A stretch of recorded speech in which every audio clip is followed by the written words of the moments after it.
Hey guys, so today I'm gonna wrap up all the books I read in March. I read a total of 24 books in March. I meant May, not March. But it does feel like time stopped in March 2020, ha ha ha. And I did vlog quite a bit throughout it, so I'm not going to talk about the books that were in those vlogs in great details. I'll just give you a star rating and a little mini wrap up of my thoughts, and I'll direct you to those vlogs if you want to hear more in-depth thoughts. So the first vlog I did was for Believeathon, which is a middle grade readathon, and for that the first two books I read were A Pinch of Magic and A Sprinkle of Sorcery, which is the first two books in a series. I really enjoyed both of these. I gave A Pinch of Magic 4.75 stars and I gave A Sprinkle of Sorcery 4 stars. I then read Fablehaven for that readathon and I gave that book 3.25 stars. I then read The Girl Who Drank the Moon, which is a standalone, and oh my goodness, this book is my new obsession. I just haven't stopped thinking about it since I read it. I gave it 5 stars. It is basically a Studio Ghibli movie in book form. So if you're a fan of Studio Ghibli movies, you have to read this. Like, the writing is beautiful. I love all the characters, and there's these really cute little companions. There's a little dragon companion. There's a little swamp monster companion. It's just such a delightful, magical story that I just cannot recommend enough. And the last book I completed for Believeathon was Never Seen, which is the 4th book, I think, in the Keeper of Velocities series, which is a pretty long middle grade series that I have been working my way through this year, and I just love it. I love these characters. I'm so invested in the story, and I gave this book 4 stars. I then did a video on Mulan retellings. This is part of my reading retelling series.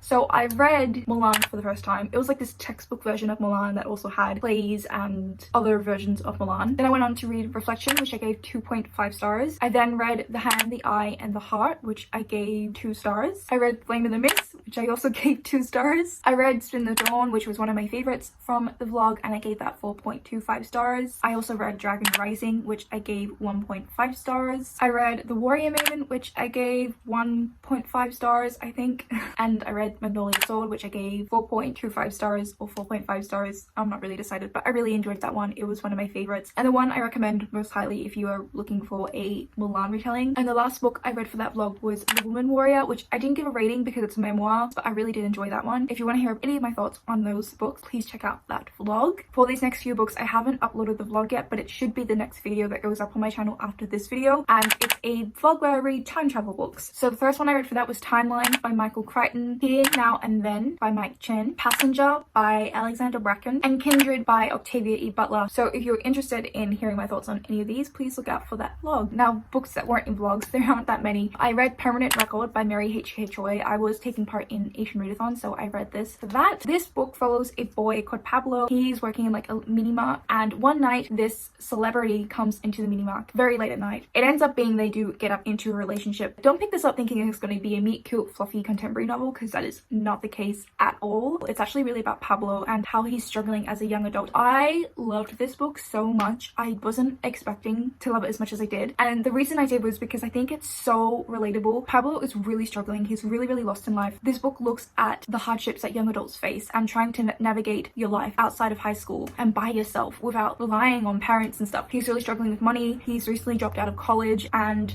he doesn't know what he wants to do. He's so lost, and I just appreciated it so much. So it was really more about Pablo and his kind of journey, and the way the relationship worked in this, it was more him learning from her how to be the kind of adult he wanted to be and what he wanted to do with his life. These characters as well, they're not likable. They're very realistic and unlikable and kind of shitty at times, which I also just really appreciated. I originally gave this book like 4 stars, but it's honestly probably about 4.5. I just think the characterization was so on point. I then read The Traveling Cat Chronicles. I didn't love this one, and I think because I kept comparing it in my head to If Cats Disappeared from the World. This story follows the perspective of a cat and his relationship with his owner, and I just wasn't that interested in his owner's character, and it's one of those stories I think if you either connect to or you won't. Like I said, I'd read If Cats Disappeared from the World at the very beginning of the year. I think I read that in January, and I love that. That's one of my favorite books I've read this year, and that really hit home. They are pretty different stories, but I think they are trying to deliver very similar messages, and their intent is very similar. And so unfortunately, because I was comparing the two while reading this one, my enjoyment was impacted, and I ended up giving it 2.5 stars. I then read Somewhere Only We Know. Now this is your cute, fluffy contemporary. Now this book follows a K-pop star, and a boy who's living in Hong Kong who is hoping to be a journalist, and they have a meet cute, and it ends up being about their relationship. It's one of those books that only like basically spans over a day, but I'm not the biggest fan of books that are only set in one day. I really do prefer my books to be set out in a long period of time. I think that just comes from being a fantasy reader. In my mind, it's also unbelievable to fall in love with someone in one day. I did have a lot of fun with this, and I think it was a really good book to read for a readathon because it was quite quick and easy to get through. I didn't give it a rating, but it's probably about a 3 stars. I then read Steel Crow Saga. I have such mixed feelings on this. I don't even know how I'm going to talk about it. This is an urban fantasy book, and in this world people have these like tattoos, and basically these tattoos link them to a certain animal. So you could be linked to a dog or a bird, and that animal kind of like lives inside you, and then these people like call them up, kind of like Pokemon. Then they can use them as a defense or attack depending on the situation. Then there are also people who have metal bending. This book takes place after a war, and we're dealing with the aftermath. Now I kind of found this a bit awkward because at the very beginning in the prologue we're introduced to prior the war. Right after the prologue from chapter 1, it's the aftermath of the war, so we never actually get to see the war or the build up to the war. We're just seeing the aftermath. I wish we did, because I think it would have been really interesting. We are following 4 characters coming. They all kind of have separate goals that bring them together in the end, and all their storylines tie. My biggest thing with this was I didn't realize it was a standalone. I went into this thinking that it was the first book in a series, and I was so hyped because I saw so much potential in storylines, in character development. And then about 3/4 of the way through this, I started to notice that things were getting tied up, and then I messaged a friend who had read it. I was like, hey, is this a standalone? And yes, it is, which was so disappointing to me because I think there was just so much potential, and then things just got wrapped up really quickly. There were parts of this I loved, like there were relationship dynamics in this that I really loved. There's a character in here that reminded me of Zuko. Hello, Zuko here. I still didn't give it a low rating. I'm giving it 3.75, but I think there was just a lot of potential that was missed. Also, I think the pacing was a little bit off. The way the started out, there was so much setup. There are these different nations. There's all this political history and turmoil that's currently happening, and dealing with the aftermath of this war. And there was so much going on that it really felt like it was set out for a series. To have so much of it brushed aside, and then other parts of it being quickly resolved, I just didn't think did the book many favors. Just fell flat is the best way I can describe it. I then finished The Secret History by Donna Tartt. I started this in April actually, and it took me like over a month to get through this, not because I wasn't enjoying it. I started it as a buddy read with Jasmine from Lone Water Books, and then I think we both just ended up having a lot of other books on our plate. Like I was trying to prioritize other books for vlogs and such, and I was listening to the audiobook of this, so it just kind of got pushed to the side, and I wish I listened to it more consistently because I think I would have enjoyed it more. Now this book, the way it is written, beautiful. Donna Tartt has a talent with words. Now this book takes place at a university, and we are basically following this small class of students who are taking this Greek class. It ends up becoming a bit of a murder mystery. Well, not really a murder mystery. There is like stuff that happens, and they get involved into some pretty crappy things. This book is so fascinating to read because these characters are awful. Like they're all really shitty people, but there's something about the writing that makes you like so fascinated to read about them. It's kind of addicting, even though I had to put it down. Every time I did pick up the audiobook, I was really interested, and I just like, it was in some ways shocking how awful these people were. However, I do think it was really long. Like there's just a lot of nothing that happens. So if you're not into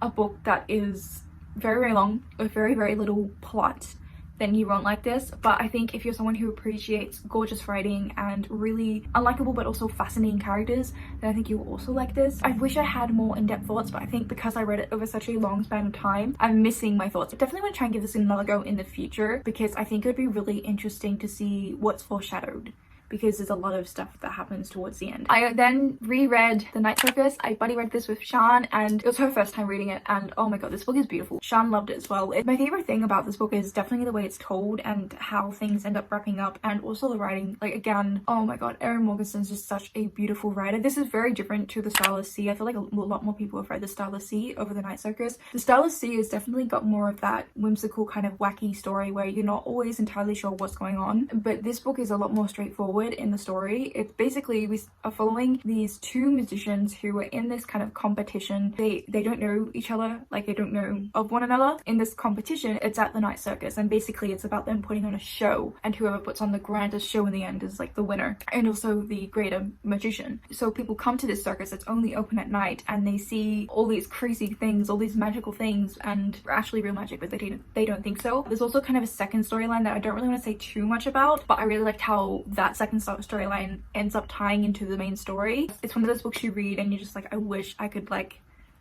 get through the pages and just be there because it's stunning. And the last book I quickly want to talk about is The Empire of Dreams. This is the 4th book in the Girl on Fire Thorns trilogy. It is like a direct follow-on from the original trilogy. You can't really read this without having read the original trilogy. With such a disappointment. If you don't know, I organized a read-along for this series with some of my friends, basically for this book, because this book was a new release and I wanted to get to it and I wanted to also get others involved in it. And oh my god, I loved the first half of this. This is a lot more of a character-focused story. The original trilogy is still character-focused, but it also has a lot more adventure elements in it. This book follows a girl called Red who in the original trilogy we meet and she's brought out of slavery. This book follows her and we're switching between 2 timelines. We're seeing her prior to when we meet her in the original trilogy and she's a slave, and then we're seeing her now at 16 years of age and she's entering the military and she's hoping to become part of the Royal Guard. She's in training. I loved the first half of this. I think her character is really fascinating and well done, and I really loved how complex it was, and then it just went, the whole thing just went out of the window. The biggest thing of all, there was a character in here that ended up being crucial to the plot, but that character died in the original trilogy. It was one of the biggest plot holes I've ever seen in a book, so that was really disappointing. If you want to hear more in-depth thoughts, we talk all about it in the live show. I think we did a really good job of discussing it, and we also we discussed that plot hole, and we even went back and looked at when that character died to confirm that they were dead. This is so bizarre. Yeah, her legs unnaturally cricked and her blood pools on the stone floor. That sounds pretty dead to me. And then if she's not mentioned in the second book, then that's all we know. Yeah, there's no way she should have survived that.